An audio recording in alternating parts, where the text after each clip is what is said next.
Okay, so we have a pretty big problem with these legs. Like I said earlier, I tried to do the thicknessing of these and the sizing of them in the planer. Now what this has done is it's dished out all of these legs so that they're not actually flat across the length.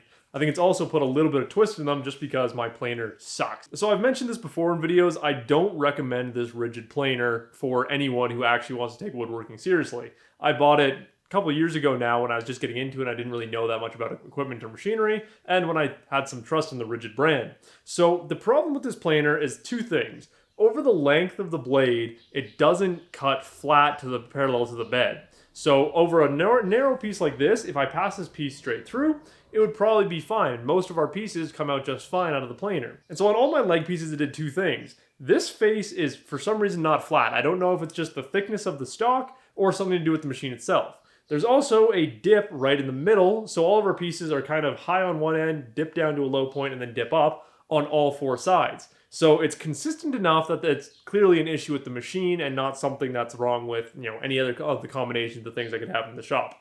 So there's a very simple solution to this. It just means going back through the milling process and losing my 1.5 inch thickness that I liked so much about these legs. And so what I'm going to do instead of using the planer, because it's obviously just because of the machine I have, it doesn't work properly. If you have a quality planer, this is a much better way to do it, but I'm gonna have to use my table saw to cut these to their proper thickness because I trust my table saw. It's a very expensive table saw. I know that it does good quality cuts. So the only reason I didn't do that before is just because I thought it would be easier to use the planer, but obviously I was proven wrong. So what we're gonna have to go through and do now is rejoint two edges on these boards. So we want to get one edge just jointed normally, then we want to joint the other edge so it's perfectly parallel to that first edge that we joined. Then once we have that, we can pass both those edges through on the table saw, and then we'll probably spin it around and do a cleanup pass on the sides that we joint, just because again, the jointer does leave a little bit more tear out compared to what the table saw leaves.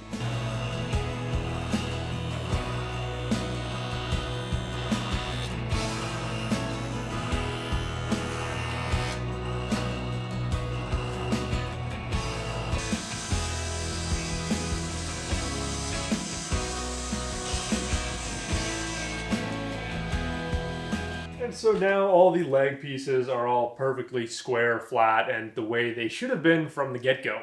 Now, if you guys are wondering how I figured this out, it was mainly when I went and stacked the pieces just like this on the table saw when they came out of the planer. I noticed that putting 4 across like this, 2 deep, they were all completely different heights. Now, that can happen sometimes because just the way you stack things, maybe a little bit of dust gets under there. But upon further inspection, I went through and checked with my straight edge, and that's how I found out that they weren't cut properly. They all were dished in the middle. And now you can see after cutting them on the table saw, all 8 of these pieces are perfectly flat on the top. They all reference the exact same surface. They are perfect as can be.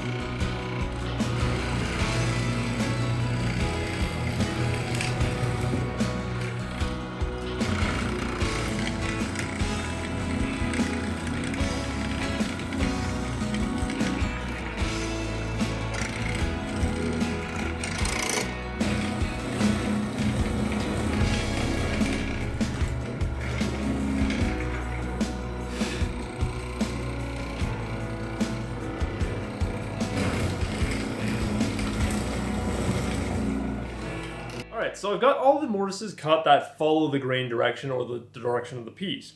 Now what we need to go through and do is cut the cross grain mortises. And so my machine here, this Powermatic mortiser, is not really designed to cut cross grain mortises easily. A machine that would be designed for that would have a front to back moving table, and this is generally going to be a much more expensive machine. So the way I'm going to do this on this machine is just by adjusting the fence for each separate cut. And so then I want to align my bit between the two lines here and 3/16 from the edge of this piece. I can then go through, make a cut on this side, make it flip the piece around, make the cut on the other side, and I can do that for all of my cross grain mortises. Once I have that single hole cut on all of my pieces, all 4 of my front legs, then I can go back in and push the fence a little bit further back, about 3/8 of an inch back. So then we're cutting one basically right in the middle, and then we just keep moving the fence wherever we need it to clear out whatever waste is left.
Alright, so I'm just about done cutting all the grooves into our pieces here, and while I was doing this, I found out that I had forgotten to cut out 2 pieces. So I've gone through the milling process and remade those 2 pieces, and I've got them right here.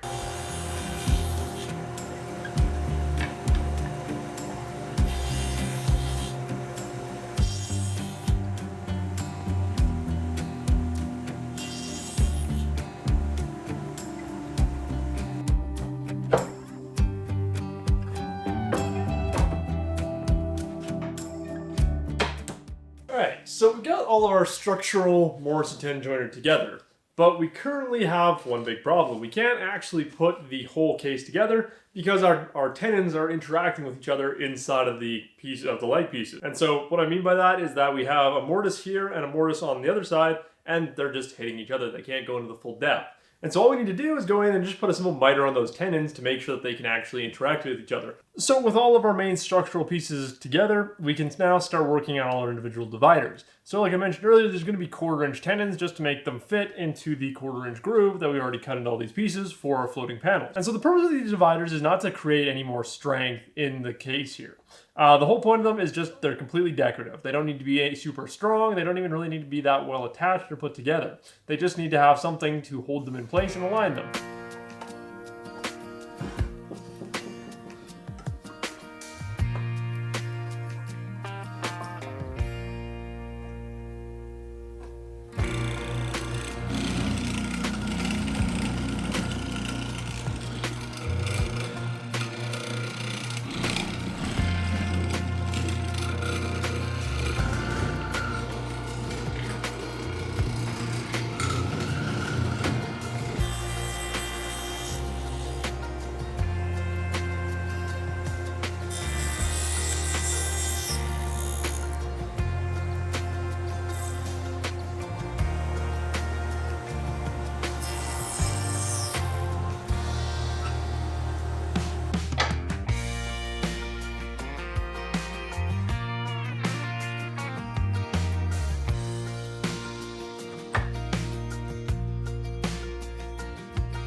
And so with the whole assembly together, this is what we get. And you can see here that this is a very loose, wobbly assembly.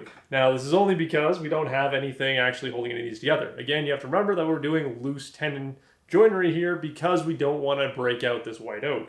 If you're working with something like maple or walnut or cherry, go ahead and make your tenons fit up nice and precisely. You're not going to have as much of an issue. But with white oak, you want to be very careful doing that. In fact, in a few areas here where my tenons were a little bit too tight, I've already managed to break out the grain. So again, loose tenon joinery is good. But what's really important here is that you can see all of these in-between pieces have a lot of wiggle room and movement to them. They move freely back and forth almost, I don't know, I would guess probably close to 1/4 of an inch back and forth. And so this is very intentional because when I go to fit up the floating panels that are going to be in here, those little walnut panels, I want to make sure that they can be put in place easily. And so if we can have these pieces loose, we can go through and very easily adjust them. Now the one thing that I have to make sure of when I do the glue up is that I go in and visually align the top and bottom piece because they're not just one solid piece going through. So this is where I'm going to point out one of the mistakes that I've made so far that might end up annoying me in the future, but I don't think it's going to be that big of a deal. And that is, I really wish that I'd made these bottom pieces and the top pieces from a single piece. I don't quite know why I didn't think of this, but it would have been, very common sense and something just kind of a typical thing to do. And so I did end up making quite a few of these top pieces from the offcuts of these bottom pieces. So I'm going to try and mix and match those pieces so that they're on my outer two sides. But yeah, that really would have been just a simple thing to help to pull this whole thing together just a little bit better. But overall, all I'm going to do is just focus on getting stuff with similar grain styles together. So like you can see here, these two are very similar grain styles. Those two will probably be in the same vertical column. Same with, most of these actually are pretty close in style. And so on this one, I've gone through and put clamps on it to make sure it's holding everything together as tight as possible so I can actually get a good idea of what this thing's going to look like. And so with the clamping pressure on there, everything is seating up nicely. And so some pieces like this one still have a little bit of wiggle room to it. So it just means that the 1/2 inch tenon is not a little over 1/2 inch. I either slipped on the saw, but nothing that is going to affect the piece. We don't have any obvious gaps in there, so I'm not worried about it. But other than that, all of our pieces have really tightened up nicely. And so now we're ready to move on to those floating panels. So the floating panels are basically going to be made in a few different stages. Again, on these panels, I'm kind of regretting not making them a longer piece. So making a bottom section and the top section into one piece. What I end up doing is I have a bunch of bottom sections and then I have for the top sections, I have single panels that'll then break into 3 pieces. So we're going to lose some of that grain continuity, but that's not really a big deal. Again, there's so much grain and so much detail interest on this piece. I don't think that's something that's going to be picked up on easily. It's not something that's going to annoy even me. But it's one of those, extra touches that you could do to make this piece look better. Okay, so now that we know our left side panels fit up nicely, they go together all square, now you get to work on the tricky ones, which is our right side panels. Now, the only thing that makes these two different is that the right side panels have a door built into them, or a door frame built into them, that will then be mounting a door into later on. And so these are very small doors. They're only a couple inches wide. They're the same width as our panels, our floating panels that we're going to put in here. So they are very, very narrow, but that's all within the design. That's all the purpose of them. And so the trick here is you can't just go in and cut the tenons like you would on the rest of them. If I was to just go in and take these pieces and cut a exactly 1/2 inch tenon like I did on the rest of the pieces here, it most likely wouldn't line up properly lengthwise with the pieces that we already have put in here. The reason for this is because on this bottom length, we might have a little bit of error within that 1/2 inch tenon. That's fine. Within the 1.5 inch thickness of this mid divider, again, we might have a little bit of error. And again, on the top, we might have a little bit of error in our length. And so we compare this section where we can have 3 areas of error compared to this one section where we can have basically 1 area of error.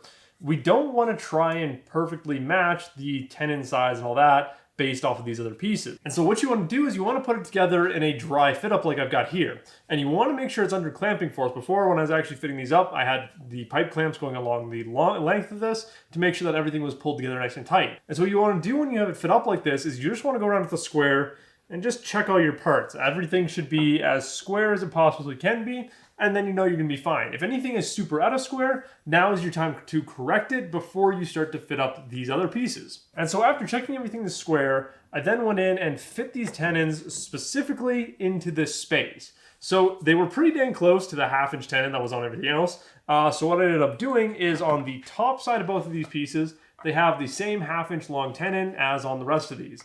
But on the bottom is where I just knocked the fence back a little bit and made the tenon just barely over 1/2 inch, and that made it a perfect fit in here. The next thing is we have to line up where the mortise goes in this piece to tie in to our center divider here. And so again, this is all really easy to do. Once you have this piece fitting in here nicely, you want to start by squaring it up against the shoulder of that mid divider, that mid horizontal divider. Then you can just walk it back just slightly enough till you can just see the tenon. Then just mark with a pencil where those lines need to be. And then the trick is on your mortiser, when you're actually plunging in there, you want to go just proud of your lines. Again, you don't want to go like a full 1/4 inch off, just barely past it is fine. And that will create a little bit of wiggle room.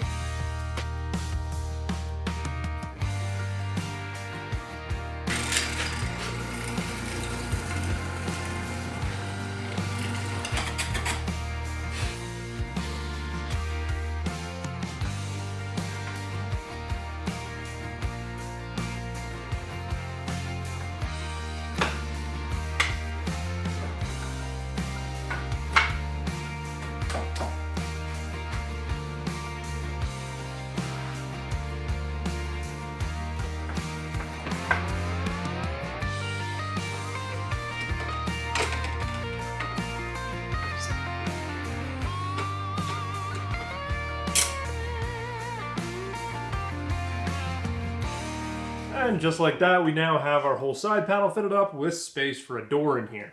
So it's really easy to just go in and check here.